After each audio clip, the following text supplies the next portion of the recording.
अस्सलाम वालेकुम व्यूअर्स। इस वीडियो के अंदर मैंने जो है ना वो एक क्विकली आपको ये बताना है कि is your word compulsory for step one. इसकी जो ये मिथ है इसको मैंने डीबंक करना है। तो हमारे जो आज हमें मटेरियल ये है कि हम ये बात करेंगे कि मैंने इसके ऊपर आपको थोड़ा सा बताऊंगा कि किस तरह मैंने यूवर्ड जो है यूवर्ड के बगैर अपना स्टेप वन पास किया। फिर आगे बात आ जाती है कि यूवर्ड की जो एक्सप्लेनेशन है, अगर आपने करना ही है यूवर्ड तो किस तरह से करना है, और अगर आप कहते हैं कि आपने यूवर्ड करना है नहीं करना उसके बारे में कन्फ्यूज़ है तो इसके बारे में आपको बताऊंगा। देन दिस स्क्रीनशॉट अगेन ये थोड़ा सा आ रहा है, इसके अंदर मैंने एक पॉइंट जो है वो इस्टेब्लिश करना है, वो मैं इसको आपको जो हम जब से स्लाइड पे आता हूँ तो आपको बताता हूँ। सो ये छोटी सी वीडियो होगी। इसके अंदर ये है, इस वीडियो के अंदर मैंने आपको बताया हुआ है कि जो है ना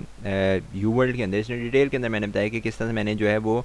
यू वर्ल्ड के बगैर अपनी यूएसएमडी स्टेप वन की तैयारी की, ठीक है, और किस तरह से मेरा एग्ज़ाम का एक्सपीरियंस किस तरह से रहा, विदाउट यू वर्ल्ड मेरा एग्ज़ाम का एक्सपीरियंस किस तरह से रहा, और मतलब मैं कितना कॉन्फिडेंट था, कितना कंफ्यूज था। ये सारी बातें जो है ना वो इस वीडियो के अंदर मैंने डिस्कस की। मैं इसका भी जो है वो लिंक किया तो इसके इस वीडियो के एंड के ऊपर या डिस्क्रिप्शन में आया होगा।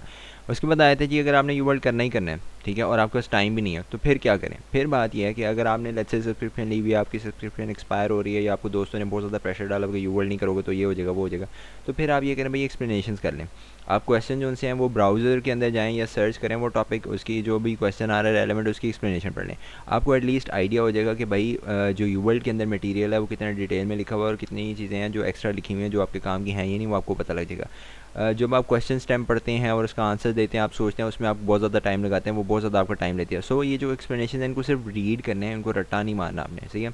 तो ये जो चीज़ है ना इसको आपने थोड़ा सा ये एक ओपिनियन हो सकती है कि आप इस तरह से पढ़ेंगे, क्योंकि और आपने क्वेश्चन में स्ट्रिक्टली कह रहा हूँ क्वेश्चन और उनकी ऑप्शन आपने नहीं पढ़नी, क्योंकि अगर आप उनको पढ़ना शुरू हो जाएंगे ना तो फिर आप मैच करना शुरू कर जाएंगे कि जी एक्सप्लेनेशन जो है वो दी हुई है वो एक्सप्लेनेशन में क्वेश्चन के साथ क्यों दी हुई है। सही है, वो वाली बात है कि अगर आपने जो प्रैक्टिस करनी है उसके लिए आप रैंडम एक दो ब्लॉक्स बना के भी अगर आप कर लेते हैं ना, लाइक लेट्स से कि वीक में 4 ब्लॉक्स बना के आप कर लेते हैं सिर्फ अपने आप को टेस्ट, तो आपकी वो आइडिया हो जाएगा कि एग्ज़ाम के हवाले से जो आपकी प्रिपरेशन है, टाइम मैनेजमेंट वगैरह वो आपका हो जाएगा। लेकिन अगर यू वर्ल्ड सिर्फ रीडिंग करनी है तो उसके लिए मैं कहूँगा सिर्फ एक्सप्लेनेशन करें। उसके बाद आए थे कि अगर आ जाते हैं आप जी आप कन्फ्यूज़ हैं, आपको अपने दोस्तों ने कहा है और सारी दुनिया ने कहा है कि यू वर्ल्ड करना है, आप कन्फ्यूज़ हैं कि यू वर्ल्ड करें या ना करें, तो फिर उसका आंसर जो है ना वो आपका आता है एनवीएमई से।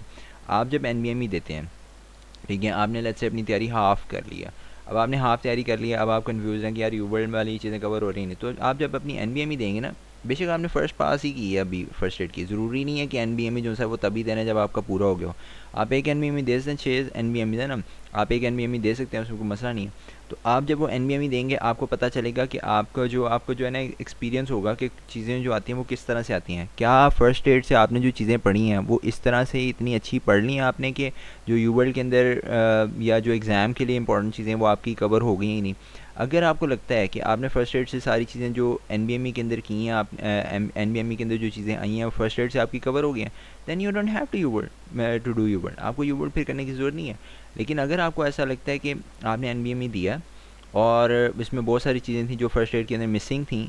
तो फिर उस सूरत में मैं कहूँगा कि आप यू वर्ल्ड जो सा है वो आप कर सकते हैं। और यू वर्ल्ड करने का फिर भी जो है ना वो फार्मूला वो यही होगा कि पहले अगर आपके पास टाइम शॉर्ट है तो एक्सप्लेनेशन कर लें, अगर एक्सप्लेनेशन बहुत ज़्यादा टाइम है तो फिर आप जो है ना वो क्यू बैंक्स बना के क्वेश्चन बना के उस तरह से कर लें प्रैक्टिस। बट अगेन ये एक सिंपल सा फार्मूला है। अब यहाँ पे बात आ जाती है कि ये जो रेडिट वाला स्क्रीनशॉट यही है, इसके अंदर क्या इंपॉर्टेंस है। मैं अपना आपको फ्रैंकली बता रहा हूँ, मैंने ऑल टुगेदर यू वर्ल्ड किया ही नहीं था, मैंने सिर्फ यू वर्ल्ड की असेसमेंट जो सी थी वो दी थी, वो ये चेक करने के लिए कि मैं जो था ना मैंने एनबीएमई अगर मैंने मेलमन के नोट्स पढ़े हैं तो मुझे ये था कि मेलमन के नोट्स अगर मैंने पढ़ ली तो मेरा एनबीएमई जो है वो क्या कहते हैं उसके अंदर आर्टिफिशियली मेरा स्कोर इंप्रूव ना हुआ, तो इस वजह से फिर मैंने यूडब्ल्यूएसएस दिए थे ये देखने के लिए कि मेरा जो है वो स्कोर एनबीएमई वाले स्कोर्स के पास आसपास मैच कर रहा है या नहीं। तो ये तो दूसरी बात आ जाती है आपके पास इसमें अब यह है कि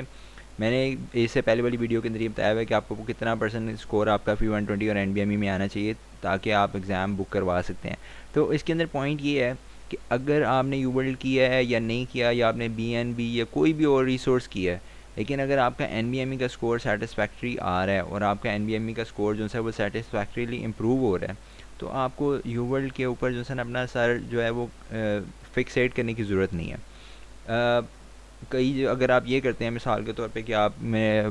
फ़िक्स्ड हैं कि मैंने यू वर्ल्ड करना ही करना है, तो उसकी मिसाल सिर्फ ये इस तरह से कि अगर आपका पेट भर गया, आपके सामने फिर भी खाना पड़ा है और आपके पास ऑप्शन है कि आप इस खाने को स्टोर कर सकते हैं, लेकिन आप कहते हैं नहीं मैंने ये खाना ही खाना है मैंने, क्योंकि गर्म ठंडा हो जाएगा या जो भी चीज़ है मैंने ये खाना ख़त्म ही करना है, तो उस तरह की मिसाल है कि आपको अब नॉलेज आपका पूरा हो गया, आपकी जो भूख है वो ख़त्म हो गई है, बट आपको फिर भी एक चीज़ ऐसे ही पड़ी हुई है कि फ़िक्र है कि पता नहीं ये भी जो इंसान है ये भी मैं कर ही लूँ, ये भी मैं जो है वो खाना वो खा ही लूँ, ठीक है। तो ये वाली मिसाल है।